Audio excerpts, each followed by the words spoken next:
नमस्कार, मैं हूं पवन त्यागी।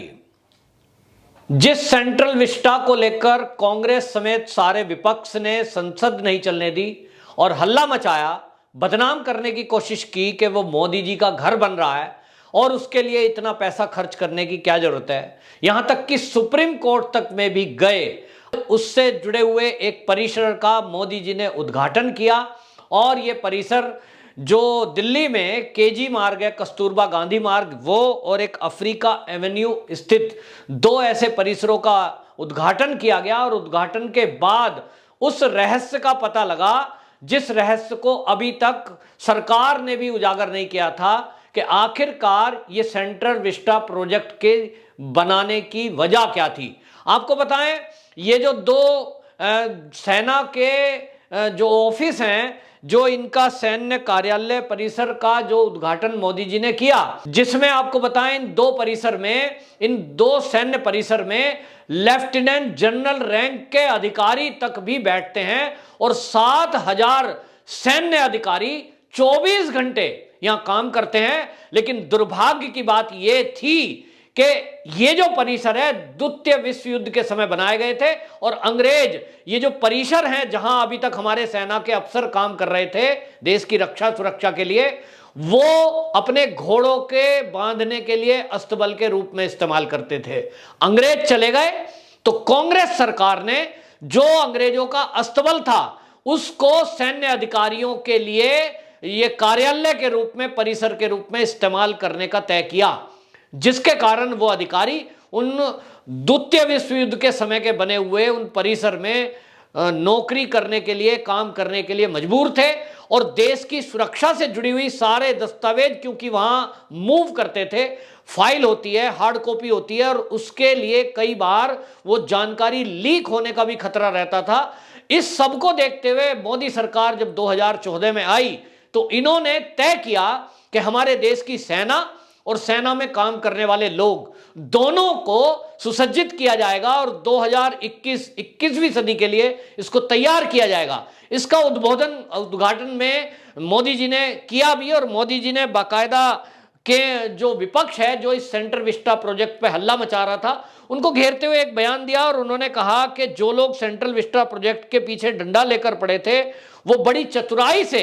इस डिफेंस कॉम्प्लेक्स पर चुप रहते थे, क्योंकि ये जो राहुल गांधी बार बार हल्ला कर रहे थे, जो विपक्ष हल्ला कर रहा था, इन सबको ये बात की जानकारी थी कि सेंट्रल विस्टा प्रोजेक्ट जो है उस प्रोजेक्ट में एक संसद भवन भी बनेगा और राष्ट्रपति उपराष्ट्रपति जी के लिए एक निवास उसी परिसर में होगा, प्रधानमंत्री का भी निवास उस परिसर में होगा और जो मंत्रालय हैं उन मंत्रालयों के कार्यालय और उनसे जुड़े हुए अधिकारी जो भी रहते हैं उनका आवासीय परिसर भी होगा। यानी आवास के लिए केवल प्रधानमंत्री का आवास नहीं बन रहा है, केवल उपराष्ट्रपति का आवास नहीं बन रहा है, जो मंत्रालयों में काम करते हैं वो अधिकारी, जो कर्मचारी, उनके लिए भी आवासीय परिसर इस पूरे प्रोजेक्ट में है। और सबसे महत्वपूर्ण ये कि मोदी सरकार ने तय किया कि जो अंग्रेजों के अस्तबल में बैठकर काम करने को वो भी 24 घंटे जिनकी ड्यूटी है वो वहां मजबूर हैं हमारे सेना के अफसर, उनको सम्मान भी दिलाया जाए और उनके आराम का भी ख्याल रखा जाए, उनके खान पीन का भी ख्याल रखा जाए और सुरक्षा का भी ख्याल रखा जाए। इस बात को याद दिमाग में रखते हुए मोदी सरकार ने इस प्रोजेक्ट को बनाने का तय किया था। अब समझ में आता है कि ये कांग्रेसी इसका क्यों विरोध कर रहे थे, क्योंकि शायद चीन नहीं चाहता होगा कि भारत के जो सेना के अधिकारी हैं वो अच्छे माहौल में काम करें। अब ये जो प्रोजेक्ट है आपको बताएं, ये 62 एकड़ में बनाया गया है और 62 एकड़ में कस्तूरबा गांधी मार्ग जो कि कनॉट प्लेस से बिल्कुल पास है और संसद भवन वहां से पास है, राष्ट्रपति भवन वहां से पास है, उसके पास बनाया गया है। और इस प्रोजेक्ट में आपको बताएं 7,000 कर्मचारी 24 घंटे काम करते हैं, पहले भी करते रहे। उन 7,000 कर्मचारियों को अब यहां शिफ्ट किया जाएगा और जब शिफ्ट किया जा रहा है, ये आधुनिक बिल्डिंग बनाई गई है जिसके अंदर सभी की गाड़ी अंदर पार्क होंगी, सभी के लिए अस्पताल भी रहेगा कि यदि किसी की तबीयत खराब होती है तो उसको वहां आराम मिल सके, उसको इलाज मिल सके। इसी तरह उनके लिए वहां कैफेटेरिया बनाया गया है जिनको बढ़िया खाना मिल सके, जो अभी तक नहीं था। और इसके अलावा उस बिल्डिंग में सुरक्षा के सभी उपकरण लगाए गए हैं। और सेंसर लगाए गए हैं जिससे हर कर्मचारी अधिकारी की आने जाने वाले की गतिविधियां नोट रहेंगी। और एक तरह से देश की सुरक्षा के लिए बहुत महत्वपूर्ण था कि हम अपने सैन्य अधिकारियों को कम से कम वो माहौल दें ताकि वो 24 घंटे की शिफ्टों में अगर काम कर रहे हैं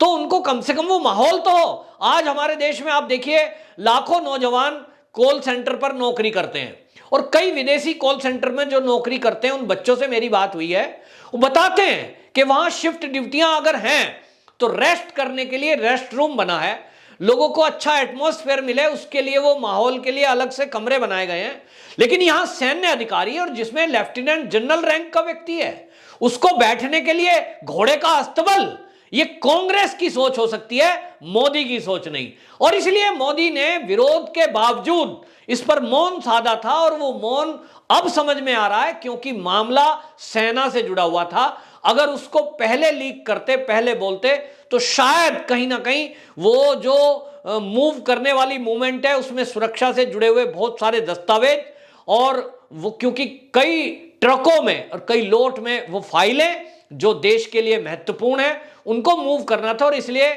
उस मोदी जी ने उद्घाटन में इसका खुलासा किया है। उसके बाद वो वीडियो अपलोड की गई है सोशल मीडिया पर जिसमें वो पूरा नक्शा और पूरी का बताया गया है किस तरह से वो बिल्डिंग में काम करता है, क्या क्या यहाँ सुविधाएं हैं। तो अब ये पता लग रहा है कि इस देश का विपक्ष आखिरकार किस हाथों में खेल रहा है, क्योंकि इस देश में सैन्य ताकत कम रहे ये हमने देखा है।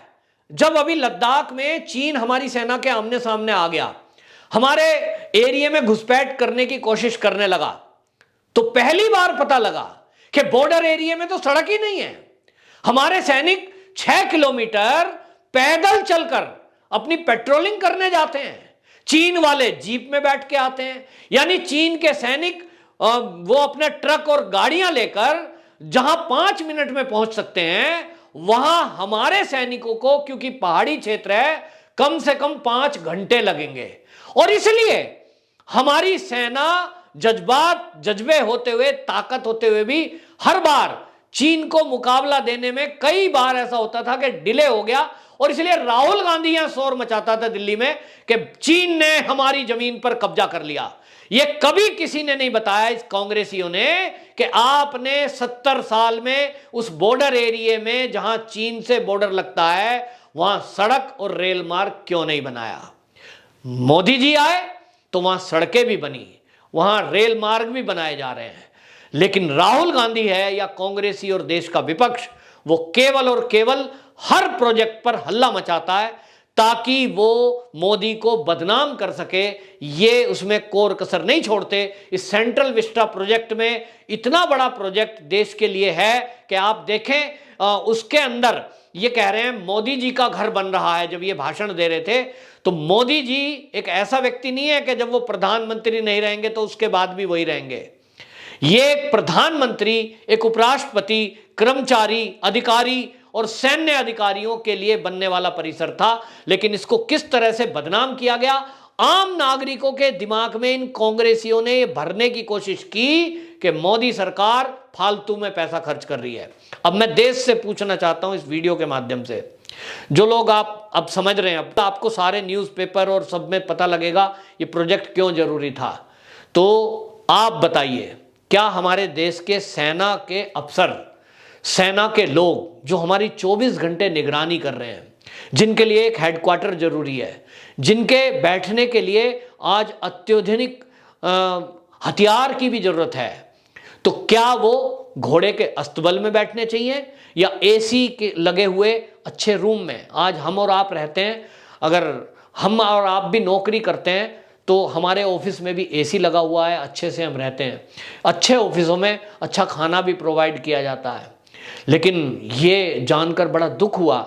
कि हमारे सेना के अफसर जो हमारे देश की 24 घंटे निगरानी में लगे हुए हैं, शिफ्टों में ड्यूटी कर रहे हैं, उनको आराम के नाम पर खाली एक कुर्सी है और बैठने के लिए अस्तबल। ये कांग्रेस की देन थी। 70 साल कांग्रेस की देन में यही रहा कि इन्होंने हमारी सेना को इस तरह से अपमानित किया और सेना को हथियार गोला बारूद तक नहीं दिए, फाइटर प्लेन नहीं दिए। अब मोदी जी आ रहे हैं तो राफेल आ रहा है, मोदी जी आ रहे हैं तो अब S-400 आ रहा है, मोदी जी अब हैं तो अब अत्याधुनिक हथियार उनको मिल रहे हैं और सेना के कर्मचारी, सेना के अधिकारी खुश हैं। वहीं हमारे देश की सुरक्षा पहले से अत्यधिक मजबूत हुई है। और इसीलिए मोदी जी ने बोला कि राजधानी का मतलब, मोदी जी ने इस उद्घाटन में बयान दिया, राजधानी का मतलब शहर ही नहीं होता, एक सोच, संकल्प, सामर्थ्य, संस्कृति का प्रतीक होता है। अभी तक दिल्ली राजधानी थी, लेकिन यहां हमने जिस तरह से देखा कि मंत्रालयों के ऑफिस किराए पर चल रहे हैं, यह अपने आप में एक हास्यास्पद है। कोई भी एक छोटा सा इंडस्ट्री चलाने वाला व्यक्ति वो अपने कार्यालय अपनी परिसर में खोलता है, लेकिन यहां इतनी बड़ी सरकार चल रही है। ये देश को 70 साल 75 साल आजाद हुए हो गए, लेकिन कांग्रेस ने कभी भी अपने मंत्रालय तक के ऑफिस भी सरकारी भूमि और सरकारी पैसे से बनाने की जरूरत नहीं समझी, क्योंकि करोड़ों रुपए